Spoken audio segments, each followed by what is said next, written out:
Seigneur a mis dans mon cœur. Amen. Pour vous ce matin. En fait, il m'a demandé de vous interroger, de vous poser la question. Sur quel chemin spirituel marches-tu? Sur quel chemin spirituel marches-tu? Tu marches sur quel chemin? Alors, vous savez, autant nous empruntons un chemin pour venir ici, dans le plan spirituel aussi, nous empruntons aussi deux types de chemins. Pour venir ici, il y aura plusieurs chemins. Mais dans notre marche spirituelle, il n'y a que deux chemins. On emprunte soit l'un, soit l'autre. Alors, le problème, c'est que si pendant que nous sommes ici-bas, nous prenons le mauvais chemin, il y a des conséquences. Et quand on accomplit, quand on prend le bon chemin, là aussi, il y a, je ne dirais pas conséquences négatives, mais il y a grâce et faveur. Tous autant que nous sommes en train de marcher. Nous marchons et nous allons quelque part. Alors, allons-y dans Hébreux chapitre 11, verset 13. Hébreux 11, verset 13. Alors, la servante du Seigneur qui a reçu l'onction pour nous aider. Alors, je lis la parole de Dieu. C'est dans la foi qu'ils sont tous morts, sans avoir obtenu les choses promises. Mais ils les ont vus et salués de loin, reconnaissant qu'ils étaient étrangers et voyageurs sur la terre. Amen. Amen. Ce verset nous dit, la partie B nous dit, reconnaissant qu'ils étaient étrangers et voyageurs sur la terre. Il est important pour nous de comprendre que nous sommes en voyage. 1, nous sommes étrangers. 2, nous sommes en voyage sur la terre. Et pendant que nous sommes en voyage, en même temps aussi, nous accomplissons en fait la tâche que le Seigneur a assignée à chacun d'entre nous. Assignée. Écoutez ceci. Nous pouvons venir à l'église, nous pouvons lire nos Bibles à la maison, nous pouvons chanter des cantiques. On peut en écouter dans la voiture à la maison. Oui, nous pouvons le faire, c'est bien. Mais, cependant, nous tromper parfois du chemin. Il est important que chaque jour, lorsque nous nous levons, lorsqu'on sort, on va au travail, à l'école, qu'importe le lieu où on va, écoutez ceci, nous sommes en plein mouvement. Nous sommes en train de marcher. Nous marchons. Mais c'est une marche spirituelle. Tout à l'heure, quand le culte va finir, chacun d'entre nous, nous rentrons à la maison. Certains prendront des taxis. Ça, c'est une marche physique. Notre marche, notre manière de marcher, est généralement déterminée par les actes que nous accomplissons. Alors, ici, ce que nous devons retenir, déjà, on nous dit, reconnaissant qu'ils étaient étrangers. Est-ce que tu réalises que tu es étranger? Est-ce que tu sais que tu es étranger? Nous sommes étrangers sur la terre. Nous sommes étrangers. Souvent, il arrive que nous oublions que nous sommes étrangers. Tous autant que nous sommes ici. À un moment de la vie, on a perdu quelqu'un qui était des nôtres. Certains ont perdu des pères, d'autres des tantes, des oncles, des grands-parents. Et pourtant, nous étions ensemble avec eux. Mais leur voyage s'est achevé. Amen. Leur voyage s'est achevé. Et nous continuons à voyager. Et un jour, notre voyage aussi s'achèvera. Mais il est important que ta marche physique soit égale à ta marche spirituelle. Alors, sur quel chemin spirituel marches-tu? Dans Jean 14, verset 6, on va lire encore ce passage. Jean 14, verset 6.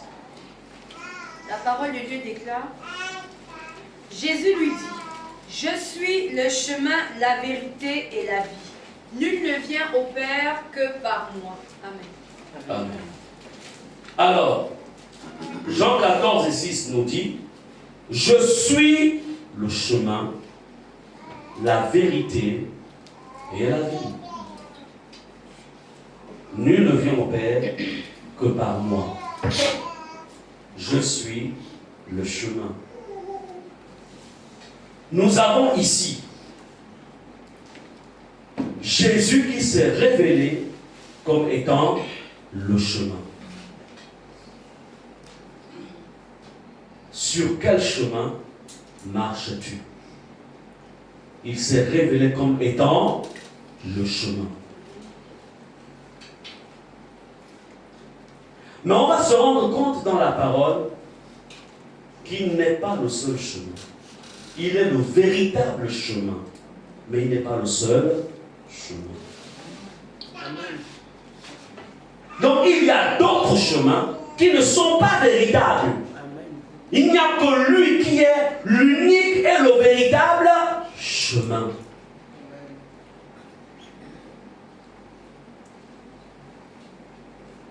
Bien-aimés, allons-y dans Matthieu 7, verset 13 au verset 14. Matthieu chapitre 7, verset 13 au verset 14. La Bible dit: Entrez par la porte étroite, car large est la porte, spacieux est le chemin qui mène à la perdition, et il y en a beaucoup qui entrent par là. Mais l'étroite est la porte, resserré le chemin qui mène à la vie, et il y en a peu qui les trouvent. Amen. Amen. Amen. Vous voyez comment cette version dit ici? Il dit: entrez par la porte étroite, car large est la porte, spacieux est le chemin qui mène à la perdition. Et il y en a beaucoup qui entrent par là. Verset 14. Mais étroite est la porte, resserré le chemin qui mène à la vie. Et il y en a peu qui les trouvent. Bien-aimés, nous avons ici la parole qui vient davantage nous éclairer en nous disant: il y a le chemin véritable qu'est Jésus, mais il y a aussi le chemin de la perdition. Il dit: spacieux est le chemin qui mène à la perdition. Le chemin de la perdition. Je voudrais vous dire ici, être chrétien, ce n'est pas une garantie. Pour croire qu'on est sur le chemin, pour croire qu'on peut esquiver si on ne veille pas. Si on ne veille pas. Si on ne veille pas, on peut se retrouver sur le chemin de la perdition. Tu peux être pasteur, apôtre, prophète, évangéliste, diacre, ancien. Tu peux avoir des responsabilités dans l'église, mais cependant te retrouver sur le chemin de la perdition. C'est pourquoi ce matin, le Seigneur te pose la question: sur quel chemin spirituel marches-tu? Sur quel chemin spirituel? tous, autant que nous sommes là ce matin, dans ce lieu, nous sommes en train de marcher. Sur le plan physique, on semble être assis. Mais dans le plan spirituel, on est en pleine marche. On marche. On en revient. Nous sommes tous en train d'écouter la parole. Mais nous ne sommes pas forcément en train de marcher sur le même chemin. Chacun est sur un chemin. L'un des deux chemins. Amen. C'est pourquoi à un moment, Dieu comprend, Dieu saisit, qui connaît nos vies et nous interpelle. Et dit, sur quel chemin marches-tu? Le chemin de Jésus, déjà le meilleur le chemin, lui qui est, c'est-à-dire que son chemin, retenons ceci, c'est un chemin étroit. Il est étroit et tout petit.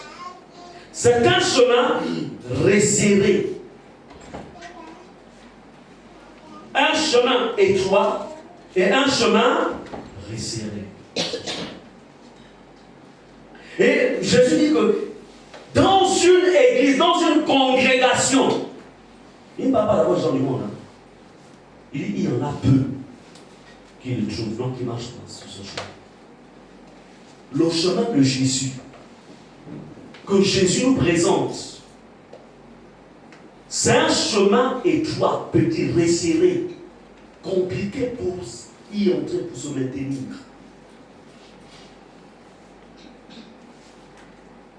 Mais le chemin, malheureusement, l'autre chemin, on va dire le chemin du monde, ou le chemin des ténèbres, il dit car large est la porte. C'est un chemin large, spacieux. Et il y en a beaucoup qui entrent par là. Il va être question ce matin pour toi de vérifier. Est-ce que tu es sur le chemin spacieux, le chemin large, ou tu es sur le chemin étroit, le chemin resserré? Sur quel chemin tu marches-tu? Ne seront enlevés, ne rentreront dans le royaume des cieux que ceux qui sont passés par et se sont maintenus sur le chemin étroit et resserré. Ceux qui se sont maintenus chaque jour, nous devons nous maintenir sur le chemin étroit, sur le chemin resserré. Chaque jour. Ces deux chemins-là sont souvent devant nous. Quand on se réveille le matin, les deux chemins sont là devant nous. Alors, à nous maintenant de choisir. Et nous allons voir dans la parole quelques extraits de ce chemin. Vous savez, toi et moi, on peut dire, je suis sauvé, je vais aller au ciel, non, je suis, mon nom est inscrit de vie, mon nom est inscrit dans le livre de vie, personne ne pourra l'effacer, il est écrit pour l'éternité. Qui t'a dit que ton nom est écrit pour l'éternité? Non, cette partie du cantique-là, il y a une erreur. Le nom peut être effacé. Oui, il est écrit. Mais si nous choisissons le chemin large, le nom s'efface dans le livre de vie. Alléluia. Le nom n'est maintenu que lorsque nous nous maintenons sur le chemin étroit, resserré. Là, il reste écrit. Est-ce qu'on est ensemble? Amen. Fais attention. Veille que personne ne vienne pas te voler le prix de ta couronne. Que personne ne te vole le prix de ta couronne. Personne ne te vole le prix de ta couronne.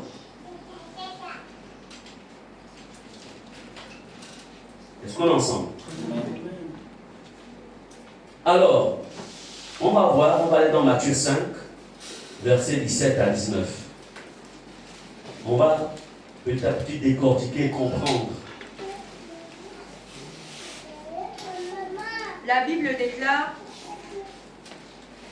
ne croyez pas que je sois venu pour abolir la loi ou les prophètes. Je suis venu non pour abolir, mais pour accomplir. Car je vous le dis en vérité, tant que le ciel et la terre ne passeront point, il ne disparaîtra pas de la loi un seul iota ou un seul trait de lettre, jusqu'à ce que tout soit arrivé. Celui donc qui supprimera l'un de ses plus petits commandements et qui enseignera aux hommes à faire de même sera appelé le plus petit dans le royaume des cieux. Mais celui qui les observera et qui enseignera à les observer, celui-là sera appelé grand dans le royaume des cieux. Amen. Amen. Bien-aimé, Jésus-Christ lui-même dit que dans tout ce qu'il a enseigné, quand nous allons, pardon, on commence par les béatitudes, tout ce qu'il a enseigné, il dit aucun, pas un trait de lettre, rien ne sera enlevé. Tout doit être observé. Voici le chemin des signes. Tout doit être observé, pratiqué, appliqué. Il dit, je ne suis pas venu abolir la loi ou les prophètes. Je suis venu non pour abolir, mais pour accomplir. Il est venu accomplir pour nous donner la capacité aussi d'accomplir. Amen. Notre capacité d'accomplir vient de lui, pas de nous-mêmes. Ça vient de lui. Et parce que nous sommes unis à lui, alors sa capacité nous est transmise. Car je vous le dis en vérité, tant que le ciel et la terre ne passeront point, il ne disparaîtra pas de la loi un seul iota et un seul trait de lettre jusqu'à ce que tout soit arrivé. Et il dit au verset 19, celui donc qui supprimera l'un de ses plus petits commandements et qui enseignera aux hommes à faire de même sera appelé le plus petit dans le royaume des cieux.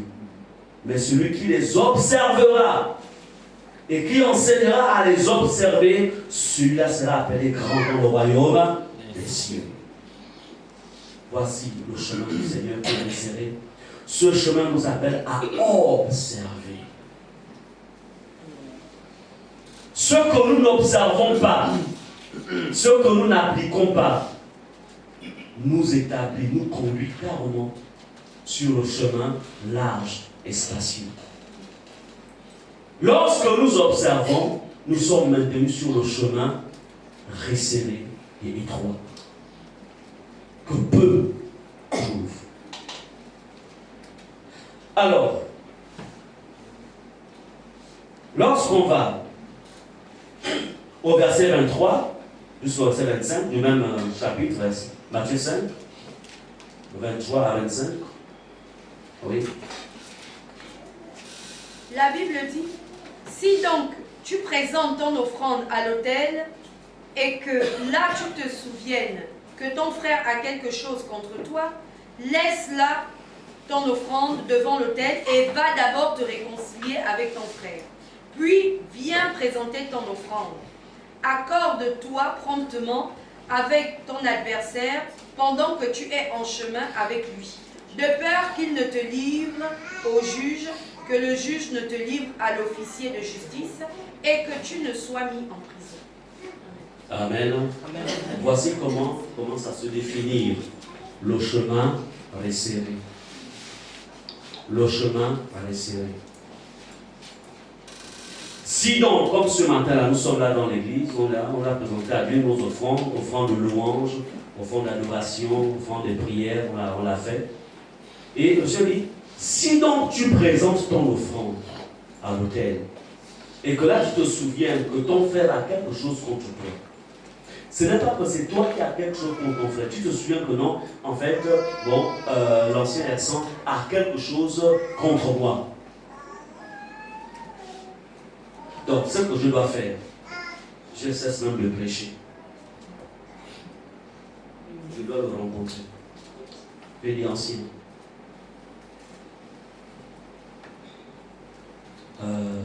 Monsieur les problème. Amen. C'est pas lui qui m'appelle, hein. C'est-à-dire que je me souviens. C'est pas lui.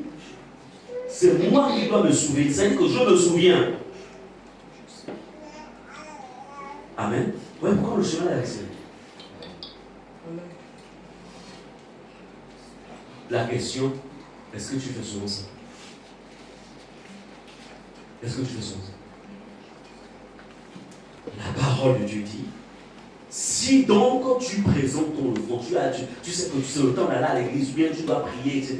Il dit, tu te souviens, il laisse là ton offrande. Laisse d'abord la prière. Laisse d'abord la Bible que tu lis, la laisse. Laisse d'abord. Il dit, va d'abord te réconcilier avec ton frère. Combien de personnes ici ont des problèmes dans les familles, même biologiques d'abord?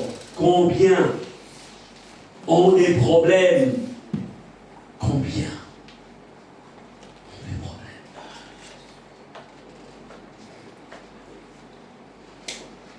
Dans l'église, combien a des problèmes? On ne peut pas saluer l'autre parce qu'il m'a fait ceci. Donc il ne vient pas me demander pardon. Moi là, Jésus a dit que quand tu te souviens, c'est toi qui vas. C'est pas l'autre. Ce n'est pas celui qui t'a offensé qui vient. Toi tu te souviens que lui il t'a critiqué. Il t'a donné un balayage au point où tu n'as même pas pu avoir ce marché-là. Cette promotion-là. À cause de lui. Dieu dit en fait, laisse là d'abord ton enfant, va. Mais écoutez, quand l'orgueil humain monte, c'est là où les gens disent, je ne peux pas me rabaisser jusqu'à ce point. Mais pourtant, c'est le chemin à essayer. Est-ce qu'on est ensemble? Amen. Le chemin à essayer. Bien-aimés, nous sommes en voyage. Nous ne savons pas. Les seuls événements dont toi et moi nous sommes, déjà, il y a 3 événements majeurs dans la vie d'un être humain. La naissance, tu n'es pas responsable. La seule chose que tu sais, c'est que tu as pleuré quand tu es sorti. Même là, tu ne sais même pas ça. C'est quelqu'un, c'est l'autre qui te lave, qui t'habille. Et puis, à un moment, tu prends conscience de ton existence. Et puis bon, l'événement heureux, c'est-à-dire le mariage, là tu es au centre en fait de cet événement-là, le mariage, etc. Et le dernier événement majeur, c'est la mort. Là encore, tu n'es pas conscient, ta vie, on te lave, tu ne sais même pas. Amen. Ce qu'il faut comprendre, encore une fois,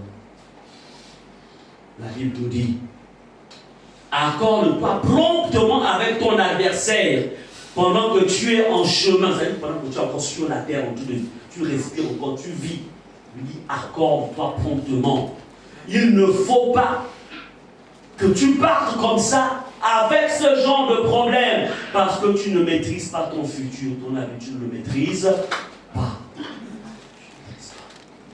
Sur quel chemin marches-tu? Voici l'un des exigences de ce chemin resserré. Lorsque quelqu'un me fait ce qui n'est pas bien, je ne garde pas la colère, je ne garde pas la haine. Oui, je dois me protéger, mais je fais la paix, mais je ne te fais pas confiance. Je fais la paix, mais je ne boirai pas forcément ton eau. Je fais la paix, je n'ai pas de problème, je t'ai pardonné, amen, mais je ne mange pas ta nourriture. Parce que pardonner ne veut pas dire être naïf. Est-ce qu'on est ensemble? Quel problème ce que je suis en train de dire? Amen. Mais mon cœur ne fait plus loin quand je te vois ou quand j'entends ton prénom. Quand je vois ton numéro de téléphone sonner, Il dit, ah, donc je n'ai pas envie d'effacer ce numéro-là. Amen.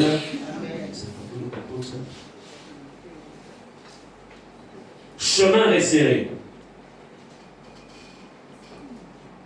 Bien-aimé, ce qu'on n'a pas traité de notre vivant sur la terre, c'est inscrit dans le livre de souvenirs. Il y a le livre de vie. Là, ce sont les noms de ceux qui vont entrer et demeurer à jamais avec le Seigneur. Ça, c'est le livre de vie. Il y a le livre des souvenirs.